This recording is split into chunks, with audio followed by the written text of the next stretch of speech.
Halkara Valyuta Fonduna görä Türkmenistanyň ykdysadyýetiniň ösüş tepkini 2020-nji ýylda 6% deň bolar. Halkara Valyuta Fondunyň soňky hasabatyna 2019-njy ýylda Türkmenistanyň jemi içerki önümiň ösüşiniň 6,13% deň boljakdygy çak edilýär. Üstümizdäki ýyl bu görkeziji hassa pesa gaçyp 6% deň bolar. 15-nji oktýabrda Halkara Valyuta Fondu 2019-njy ýyl üçin global ykdysady ösüş çaklamalary boýunça täze hasabatyny çap etdi. Hasabatda bu ýyl Türkmenistanyň ykdysady ösüşiniň depkininiň 6,13% deň boljakdygy çak edilýär. Halkara Maliýe Idarasy Türkmenistan üçin bu görkezijiniň üstümizdäki 2020-nji ýylda 6% deň boljakdygyny çaklaýar.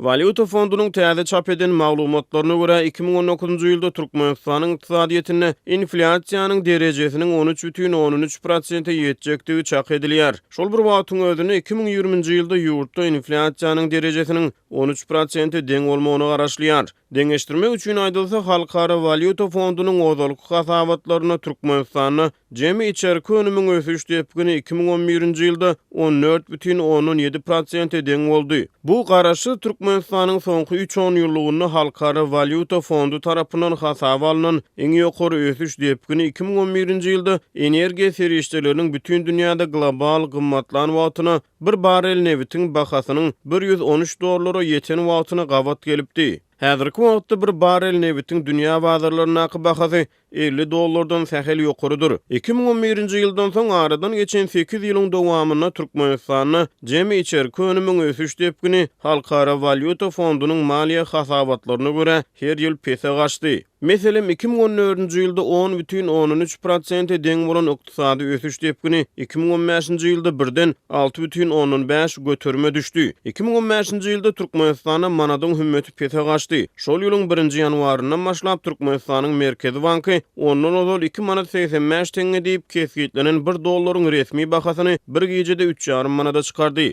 Şondan bäri türkmen häkimiýetleri valyutanyň resmi alış-çalyşyny epetli çäklendirdi. Munyň ýa-ni ýurtda valyutanyň gara bazary dörep başlady. Türkmenistanyň hökümeti ýurtda dowam edýän ykdysady kynçylyklary resmi derejede ikrar etmeýär.